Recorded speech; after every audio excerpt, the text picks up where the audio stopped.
The Indiana Fever just pulled off one of the wildest playoff upsets the WNBA has seen in years. And in the process, they reminded everyone why games aren't played on paper. Before their series against the Atlanta Dream, ESPN's panel of 9 analysts lined up and made their picks. Every single one of them chose Atlanta. 6 of them even predicted a sweep, as if the Fever would be lucky to show up. But sports love nothing more than proving experts wrong, and that's exactly what happened. Indiana not only survived, they advanced, leaving receipts behind for everyone to see. This is a story about doubt, belief, grit, and a perfectly timed clapback. And if you love moments when underdogs rise, when narratives flip, and when the game itself writes the loudest story, you're in the right place. Stick around, drop a like if you enjoy stories like this, and consider subscribing so you don't miss the next chapter of drama, grit, and greatness in women's basketball. Every playoff story begins long before the first whistle, and for the Indiana Fever in the 2025 WNBA playoffs, the story began with doubt. Not quiet, hidden doubt. Not whispers behind closed doors. It began with bold predictions printed for the world to see. ESPN published its official playoff outlook, and when the panel of 9 experts cast their votes, every single one of them chose the Atlanta Dream to advance. All 9. And 6 of those 9 went a step further, predicting the Dream would sweep the Fever without resistance. The message was loud. Indiana wasn't supposed to be here, and if they were supposed to exit quickly. To many fans reading the piece, the matchup was over before it even began. For the Fever players, those predictions weren't abstract. In 2025, headlines live everywhere. They are screenshotted, shared on X and Instagram, debated on TikTok, texted into group chats, and turned into memes. You can't escape them. For athletes, being dismissed like that isn't just about statistics or percentages. It is personal. It enters locker rooms, filters into practices, and becomes fuel. And when 9 voices with platforms as big as ESPN's all say you have no chance, the doubt becomes heavy. It shapes how the sport is discussed. It changes how casual fans perceive you. It even affects how opponents see you. Atlanta entered the series with confidence not only from their own work but from the validation of the experts. Indiana entered with nothing but their own belief. To understand why the experts were so quick to dismiss Indiana, you have to go back through the Fever's season. It wasn't smooth, it wasn't clean, and at times it looked like a lost cause. Injuries hit key players. Lineups shifted. Chemistry was inconsistent. For stretches, the team lacked identity. Critics had plenty of reasons to doubt. But inside the organization, adjustments were happening. The Fever's front office and coaching staff weren't sitting still. They made mid-season additions that flew under the radar but would become decisive later. Odyssey Sims joined the team. Aerial Powers arrived. Shea Petty came in. Chloe Bibby was signed. These weren't glamorous superstar acquisitions, but they were experienced, gritty players who knew how to compete. They added depth, toughness, and poise. The kind of reinforcements that don't make headlines but make a difference when pressure mounts. Still, those moves didn't sway the analysts. On paper, Atlanta looked stronger. They had recent momentum, a stable rotation, and wins that suggested they could handle Indiana. The safe bet was the Dream. ESPN's panel wasn't trying to be controversial. They were following logic. But logic doesn't capture the unpredictability of playoff basketball. Logic doesn't measure heart, chemistry, or what happens when a team uses disrespect as fuel. For Indiana, those predictions were more than noise. They were a challenge. Every time the graphic appeared on social media, every time a player was asked about being underdogs, the team was reminded, nobody believes in you. And in sports, that can do one of 2 things. Can crush you under pressure, or it can liberate you. For the Fever, it was liberation. Being unanimously picked to lose meant there were no expectations. No pressure to meet. No spotlight to carry. They could play free, play loose, and most importantly, play for each other. The psychological shift is subtle but powerful. When you are told you can't win, the only people you have to impress are the ones in your own locker room. Suddenly, everything external fades. The opinions of analysts, the chatter of fans, even the historical odds stop mattering. All that remains is belief. And that belief was rooted in Aaliyah Boston, the face of the franchise, whose presence on the floor set the tone. It was echoed by Kelsey Mitchell, whose leadership and scoring gave the Fever direction. It was carried by the veterans who had been brought in mid-season: Sims, Powers, Petty, Bibby, players who had seen battles before and could steady nerves. The story of the Fever heading into the playoffs wasn't about dominance or inevitability. It was about survival, about stitching together a roster that worked, about staying afloat long enough to give themselves a chance. That is the kind of story analysts dismiss because it doesn't sparkle on a stat sheet. But those are also the stories that often surprise everyone when the games actually begin. As tip-off for Game 1 approached, Indiana wasn't just facing Atlanta. They were facing perception itself. They were facing the label of easy out, the shadow of unanimous predictions, the weight of invisibility. Every possession in that series was a chance to prove something larger than a scoreboard. It was a chance to demand respect. And that's what makes this chapter so crucial. Before the buzzer sounded in Game 3, before the upset became official, before Indiana posted their viral "Now You Know" tweet, there was this moment. The moment of erasure. ESPN didn't just predict against them. They erased them. And Indiana had to decide how to respond. Instead of talking back, instead of trying to argue with pundits, the Fever did what athletes at their best always do. They let the court speak. They turned predictions into motivation. They turned disrespect into fuel.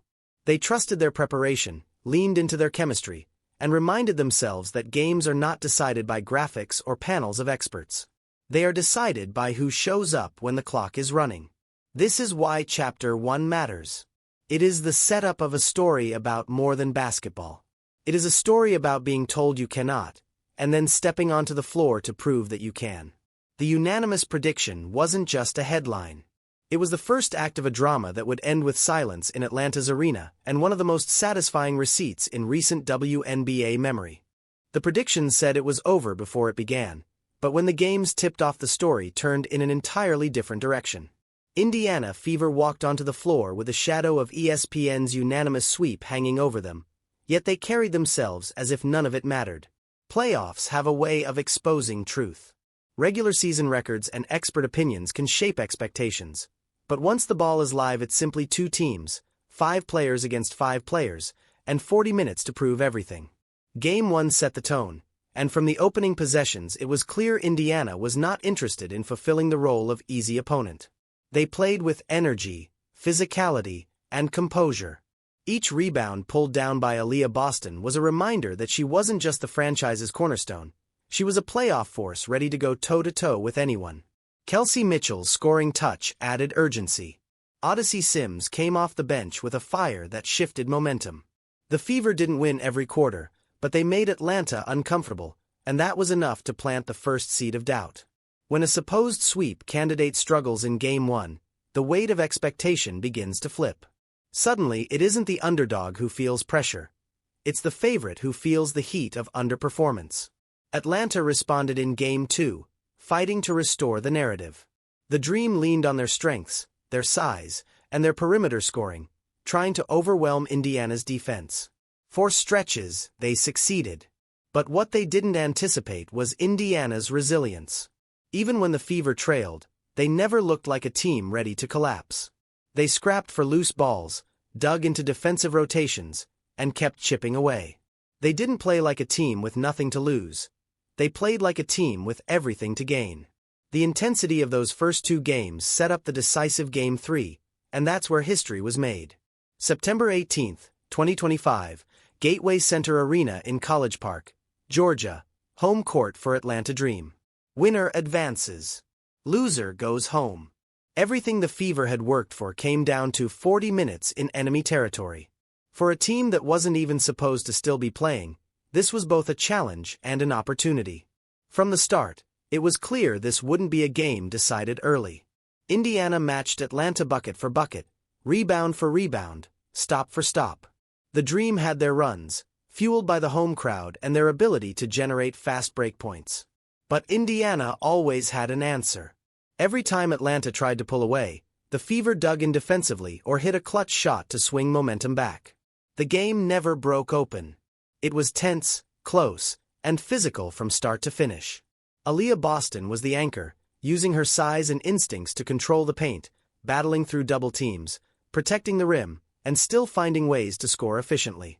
Kelsey Mitchell took on scoring bursts that silenced the crowd, hitting contested jumpers and driving fearlessly to the rim. Odyssey Sims provided veteran grit, Aerial Powers came up with critical minutes, and she steadied possessions when they threatened to spiral. It wasn't about one superstar carrying the team. It was about collective belief, about every player embracing her role and executing it under playoff lights. The final minutes were nothing short of chaos. Every possession carried the weight of the season. With under 2 minutes left, the game was tied, and both sides were desperate to find separation. Atlanta tried to exploit matchups, but Indiana's defensive rotations tightened. Rebounds fell to Boston, and she turned them into second-chance points that kept Indiana alive. When the Dream hit a big shot, the Fever calmly answered on the other end. It was the kind of basketball that reveals character, the kind where the margin between heartbreak and triumph is razor-thin. With less than 30 seconds on the clock, Indiana clung to a narrow lead. Atlanta had possession, the crowd roaring, the sweep prediction just a faint echo compared to the noise in the building. The Dream's play broke down against Indiana's defense, forcing a contested jumper. The shot clanged off the rim. Boston secured the rebound. The Fever were fouled. Free throws were hit. Suddenly, the impossible was seconds away from reality. The buzzer sounded, Indiana 87, Atlanta 85. A 2-point victory on the road, in a game ESPN experts said would never happen. The Fever huddled at midcourt, a mixture of joy and defiance in their celebration. They weren't supposed to be there, but they were. They weren't supposed to win, but they had. And they didn't just scrape by, they earned it. Every possession, every hustle play, every adjustment from the coaching staff built to this moment. The win itself was massive, but the statement afterward was even louder. Almost immediately after the final buzzer, the Fever's official social media account posted the ESPN prediction graphic. All 9 experts lined up on the wrong side of history. 6 sweep icons next to Atlanta's logo. And under the screenshot, the caption, "Now you know." It was more than shade, it was a reclamation of narrative. It was proof that the Fever had been listening, that they'd seen the doubt, that they'd carried it with them through every possession of that series. It was payback without bitterness, confidence without arrogance. It was simply receipts, presented at the perfect moment. Fans erupted online. Memes exploded. Even some ESPN writers admitted defeat with humor, offering responses like, "Touché." The players echoed the sentiment in interviews. They weren't angry at being doubted. They expected it. They weren't consumed by the disrespect. They used it. Boston talked about resilience, Mitchell about execution, veterans about belief. None of them gloated. None of them dragged their critics. They didn't need to. The scoreboard and the receipts did all the talking. What happened in Game 3 wasn't just an upset. It was a textbook example of how underdogs flip narratives. The Dream were supposed to sweep, but they never dominated. The Fever were supposed to crumble, but they stood tall. By the time it ended, the balance of pressure had completely reversed. Atlanta had the weight of expectation and collapsed under it. Indiana had freedom and used it to build momentum. In sports, victories like this become larger than the game itself. They become cultural moments. They remind fans why predictions aren't destiny, why grit matters as much as talent, why underdogs always have a chance. Indiana's 87-85 win was about more than advancing to the next round. It was about credibility. It was about respect. It was about standing in the face of dismissal and proving, possession by possession, that belief can be stronger than consensus. When the final buzzer rang and Indiana walked off the floor with an 87-85 win, it wasn't just the Dream who felt stunned. The entire WNBA conversation shifted in an instant. What had been a series written off as a sweep suddenly became one of the most satisfying playoff surprises in years. The Fever hadn't just advanced. They had exposed how fragile predictions can be, and how powerful underdogs become when they seize control of their own story. The moment was raw, emotional, and deeply symbolic. The first wave of reaction came straight from the Fever themselves. In an era where social media is the loudest megaphone, they knew exactly how to frame the victory. Within minutes, the official team account posted the ESPN prediction graphic. 9 analysts, 9 votes for Atlanta, 6 predicting a sweep. Underneath the image, just 3 words: "Now you know." It wasn't long, it wasn't flowery, and it didn't need to be. That post was the embodiment of every possession they fought for, every doubt they carried, every ounce of belief that kept them alive when others counted them out. It was the digital equivalent of dropping the mic and walking away. Fans erupted. The comment sections filled instantly with reactions ranging from pure joy to playful gloating. Fever supporters celebrated not just the win, but the way the team had clapped back. They had receipts, and they weren't afraid to show them.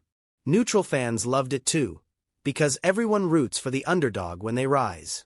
Even rivals acknowledged the drama of the moment. Social media feeds were flooded with memes, edits, and threads celebrating the upset and mocking the failed predictions. What had been a quiet series on the ESPN forecast suddenly became the story of the round. The reaction from ESPN's side was telling. Instead of defensiveness, some writers leaned into humility. Analyst Alexa Philippou responded simply with "touché," acknowledging the sting of being so publicly wrong. Other insiders admitted they had underestimated Indiana, offering quick praise in interviews and on shows. That honesty mattered, because the Fever weren't just battling opponents. They had been battling a narrative that said they didn't belong. To have those who dismissed them acknowledge the mistake was almost as sweet as the win itself. But the aftermath wasn't just about social media shade or quick reactions. It spoke to something much larger about women's basketball and sports culture at large. For years, women's teams have been dismissed, underpromoted, and underestimated. The Fever's ability to not only prove experts wrong but to do it so publicly with receipts felt like a shift. They weren't waiting for validation anymore. They were claiming it themselves. They weren't asking the media to respect them. They were forcing the media to respect them. And they did it with class, confidence, and results. The credibility boost was enormous. Suddenly, Indiana wasn't just another playoff team. They were a threat, a team that had stared down disrespect and answered with grit. For players like Aaliyah Boston, it was a chance to cement her reputation as more than a star in the making. She was already the cornerstone of a franchise, but now she was the anchor of a playoff run that everyone had doubted. Kelsey Mitchell, long one of the WNBA's most underrated guards, was finally in the spotlight, showing the kind of scoring and leadership that proves why she's indispensable. For the mid-season additions, it was proof of their value. Odyssey Sims, Ariel Powers, Shea Petty, Chloe Bibby, they weren't afterthoughts anymore. They were difference-makers in a postseason upset that people will talk about for years. The front office and coaching staff earned respect too. Their decisions, questioned at times throughout the year, now looked inspired. Those roster moves gave Indiana the depth they needed to outlast Atlanta. The defensive adjustments in Game 3 showed preparation and poise. This wasn't luck. It wasn't a fluke. It was strategy meeting execution, fueled by belief. That's the kind of performance that builds credibility with fans, sponsors, and even opponents. For the league as a whole, the moment was invaluable. Women's basketball has long battled for equal coverage, equal respect, equal recognition. Upsets like this generate the kind of buzz that can't be scripted. They draw in casual fans. They inspire new viewers to tune in. They create moments that live beyond the court and become cultural talking points. When a team posts receipts against ESPN and the internet explodes, that's more than basketball. That's growth. That's proof the league is resonating in the broader sports landscape. But perhaps the most important part of this aftermath is what it means moving forward. The Fever didn't just beat Atlanta. They shattered the perception that they were easy outs. Going into the semifinals against the Las Vegas Aces, they will no longer be ignored. Analysts will hesitate before predicting another sweep against them. Opponents will prepare differently. Fans will believe differently. The psychological shift has already happened. Indiana proved they can win under pressure, on the road, against expectations. That kind of win changes how you're viewed forever. For the players themselves, the confidence boost is immeasurable. Sports are as much mental as they are physical. Carrying the weight of being unanimously picked to lose is a burden, but coming out on the other side victorious is empowering. It validates every long practice, every painful rehab session, every tough decision made by the coaching staff. It reinforces that the work matters, even when no one else sees it. And it shows that predictions, no matter how authoritative, are still just guesses. The Fever's now you know moment wasn't petty, it was purposeful. It wasn't about mocking ESPN, it was about celebrating themselves. It was about showing the world that when you put in the work, when you believe, when you refuse to quit, you can make experts eat their words. It was about giving their fans something to be proud of. And it was about reminding the league that Indiana Fever is no longer a rebuilding project or a team to be overlooked. They are here, they are dangerous, and they have the receipts to prove it. The larger meaning for women's sports is simple. Control your own narrative. For too long, athletes and teams have let media define them, shape their image, and dictate their worth. Indiana flipped that script. They took the narrative into their own hands and owned it. That's the future of sports in a digital age. Wins happen on the court, but stories live online. And Indiana mastered both. In the end, the ESPN predictions will be remembered not as a sign of expertise, but as a reminder of how wrong consensus can be. What will be remembered more is the clapback, the receipts, and the joy of a team proving themselves against all odds. The Fever's upset is no longer just a playoff result. It is a moment that will live in WNBA history as an example of resilience, belief, and the sweet satisfaction of proving doubters wrong. The Indiana Fever's playoff run didn't just flip a series, it flipped an entire narrative. They went from being written off as afterthoughts to being the story everyone was talking about. They didn't just beat the Atlanta Dream, they beat doubt itself.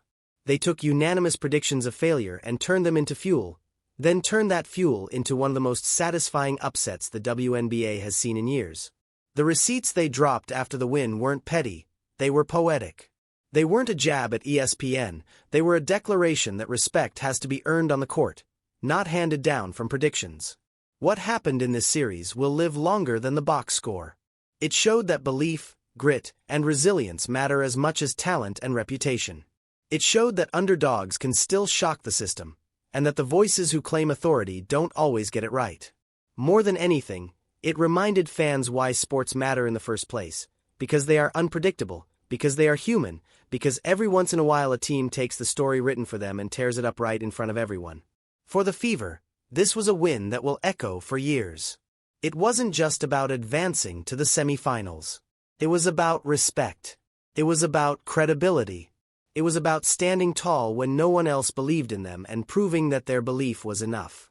That's what fans will remember, and that's why the caption, "Now you know," feels bigger than a clapback. It feels like a turning point. And if you've made it this far, you know this isn't just a recap. It's a celebration of what happens when heart overcomes doubt. If you love stories like this, if you love watching underdogs rise and power structures get shaken, make sure you're here for the next chapter. Hit that subscribe, drop a like, and let us know in the comments. Did the Fever just change the way people look at them forever, or is this only the beginning of an even bigger story? One thing is clear, now we all know.